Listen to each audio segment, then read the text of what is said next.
All right, so today we are going deep on gluten-free living. Seems like everyone's talking about it these days, so we figured it's time to really dig in and, see what the science actually says. Yeah, for sure. It's definitely a hot topic. We've got this research paper here. It's called Health Research on Gluten-Free Supplements, Food, and Industry. And, well, it's pretty dense, but it's got some really interesting stuff about, supplements and what to actually eat when you're going gluten-free. Right, because there's a lot of information out there, and honestly, some of it's not so accurate. So hopefully we can clear up some of the confusion today. Exactly. We're going to, cut through the noise and give you the info you actually need. Yeah, exactly. Okay, so let's just start with the basics here. You know, we know people go gluten-free for lots of reasons. Some have celiac disease, some have gluten sensitivity, some just feel better without it. Can you kind of explain the difference between those things? Because, like, it seems like those terms get thrown around a lot, but they're not necessarily the same thing. Right. Right. Yeah, they definitely get mixed up sometimes. So celiac disease, that's a serious condition. It's an autoimmune disorder. And basically what happens is when someone with celiac eats gluten, their body actually attacks their small intestine. Oh, wow. Yeah, it causes damage, and that damage can make it really hard to absorb nutrients from food, and it can lead to all sorts of other health issues. So it's not just like a little bit of stomach trouble. It's pretty serious. Exactly. Hmm. It's really important to take it seriously and get a proper diagnosis if you think you might have it. Okay, so then what about gluten sensitivity? Is that kind of like a milder form of celiac? Well, not really. With gluten sensitivity, you might have some of the same symptoms like bloating and digestive issues, but the difference is there's no damage to the small intestine. So it's not an autoimmune response like celiac. Okay, so it's kind of a different beast altogether. Yeah. And it's honestly a lot less understood. The science is still catching up. There's still a lot of debate about how to diagnose it and what exactly causes it. Hmm, interesting. So it sounds like if you're having issues with gluten, the first step is definitely to talk to a doctor, figure out what's really going on. Absolutely. All right, so let's shift gears a bit and talk about something that really stood out to me in this research. It seems like gluten-free supplements are like everywhere these days. Oh, yeah, for sure. It's a huge market. So why is that? Why are they so popular all of a sudden? Well, one of the big reasons is that going gluten-free can sometimes lead to nutrient deficiencies.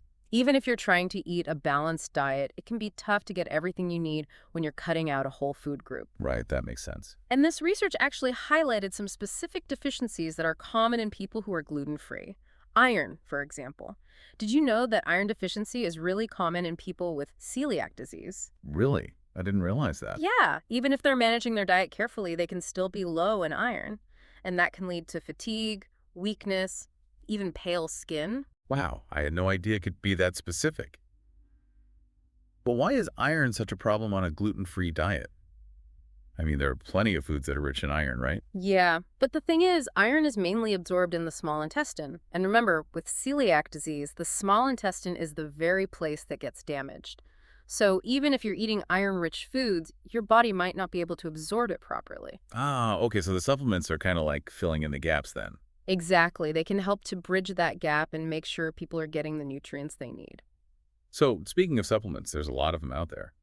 How do you know which ones are actually good quality? Like, what should people look for? Right, yeah, that's a really good question. I think the most important thing is to look for certified gluten-free products.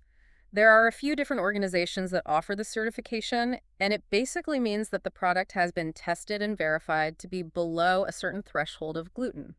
So it's not just about avoiding gluten in the food you eat, it's about making sure the supplements themselves are actually gluten-free too. Exactly, because even small amounts of gluten can trigger a reaction in people with celiac disease. So you really want to be careful about what you're putting in your body. Okay, so certified gluten-free is a big one. What else? Well, you also want to look for brands that are reputable, that have good manufacturing practices, and it's always a good idea to talk to your doctor or a registered dietitian to get their recommendations. Yeah, personalized advice is always the best, right? Definitely. Okay, so we talked about supplements, but let's get to the food itself. Because I feel like the gluten-free food aisle at the supermarket has just exploded in the past few years. Oh, yeah, it's Like crazy. half the store is gluten-free now. Yeah. And this research paper, it actually mentioned that the market for gluten-free foods is projected to reach like billions of dollars in the next few years. It's massive. Yeah, it's a huge industry. But here's the thing, just because something is labeled gluten-free doesn't automatically mean it's healthy. Right. Exactly. That's a really important point. A lot of these processed gluten-free foods are loaded with sugar, fat, and calories. They might not have gluten, but they're not exactly doing your body any favors. Right. It's like the health halo effect. We see that gluten-free label and we just assume it's good for us, but that's not always the case. Right. And it's a marketing tactic that food companies are definitely using to their advantage. They know people are looking for healthier options, so they slap a gluten-free label on something and suddenly it seems virtuous, even if it's not. So how do we navigate this? How do we make healthy choices in the gluten-free food aisle? Mhm. Because it can be really overwhelming. Yeah, it definitely can be. I think the key is to go back to basics. Focus on whole, naturally gluten-free foods. Things like fruits, vegetables, lean proteins, healthy fats. These should be the foundation of any healthy diet, whether you're gluten-free or not. So it's about ditching the processed stuff and loading up on the good stuff. Yeah. Simple as that, really. Pretty much, yeah. Of course, there are also gluten-free grains that you can incorporate into your diet. Quinoa, rice, buckwheat, these are all great options, and they're pretty versatile. You can use them in all sorts of dishes. Right. I'll admit, I haven't really ventured much beyond rice when it comes to gluten-free grains.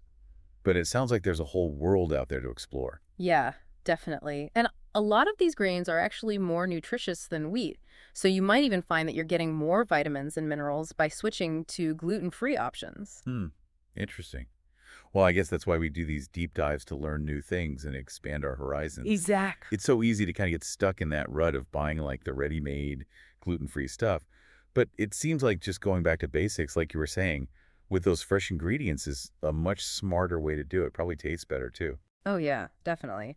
And, speaking of this whole gluten-free boom, one thing that's kind of interesting is just the industry itself. The industry has grown so fast, and this research paper actually mentions some concerns about product safety and transparency.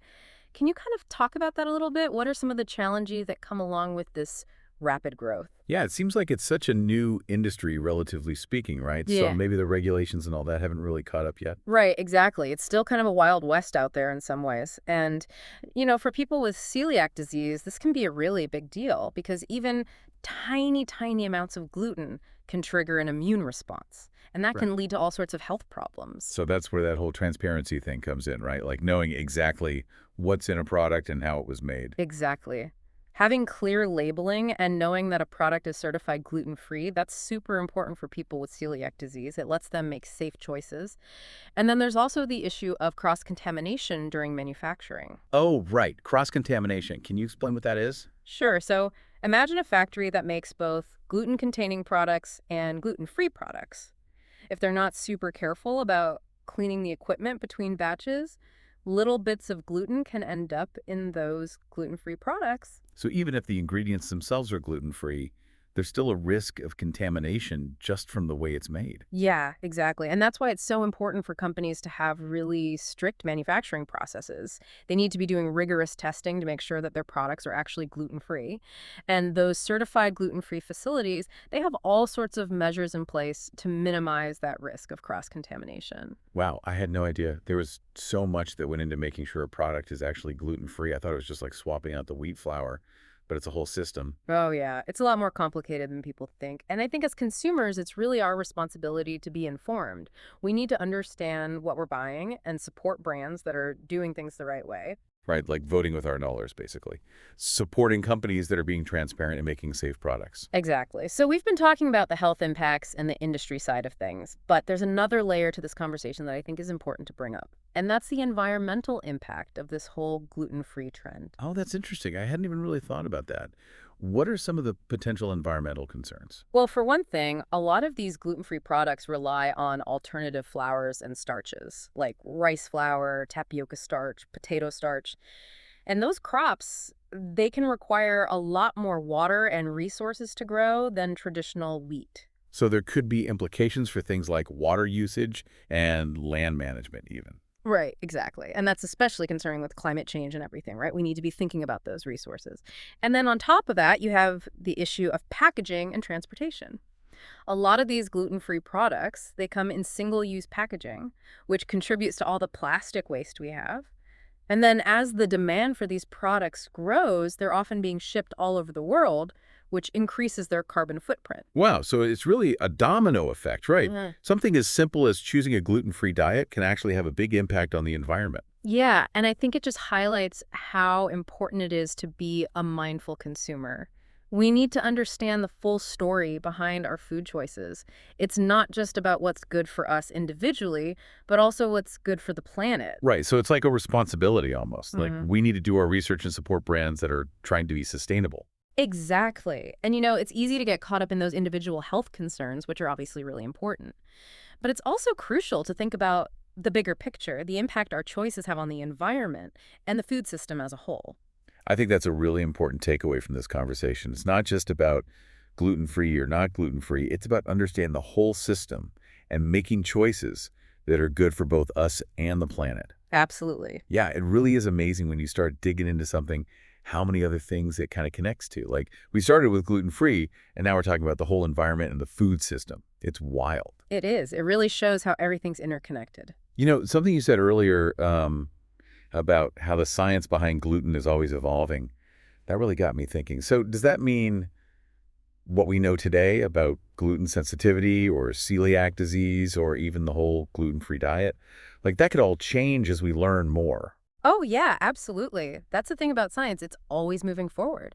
There are always new studies coming out, and sometimes those studies challenge what we thought we knew, or they just shed light on things in a new way. So it's not like we have all the answers right now. We have to keep learning and be open to new information as it comes out. Exactly. And I think that's true for any health topic, really. You can't just assume that what you read 5 years ago is still the most up-to-date information. Things change, and we have to be willing to change with them.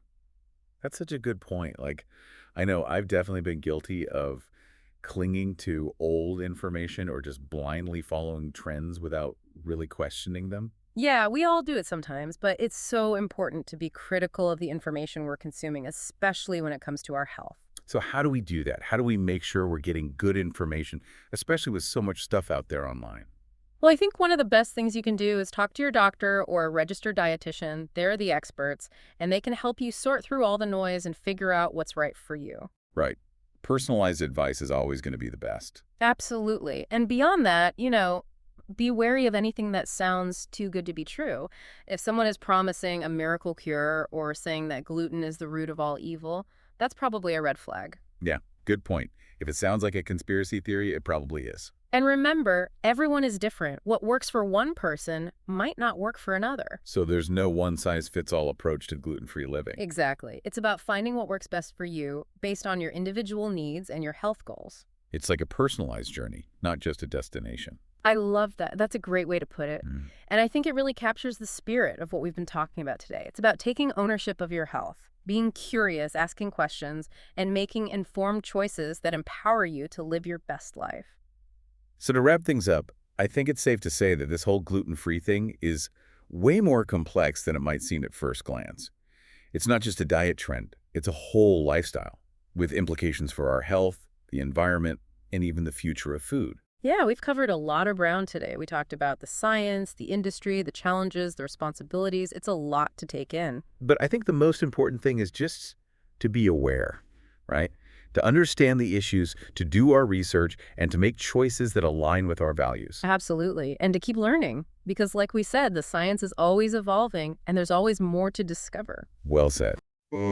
Thanks for joining us for this deep dive into the world of gluten-free living. It's been a fascinating journey, and we hope you learned something new along the way. Until next time, stay curious.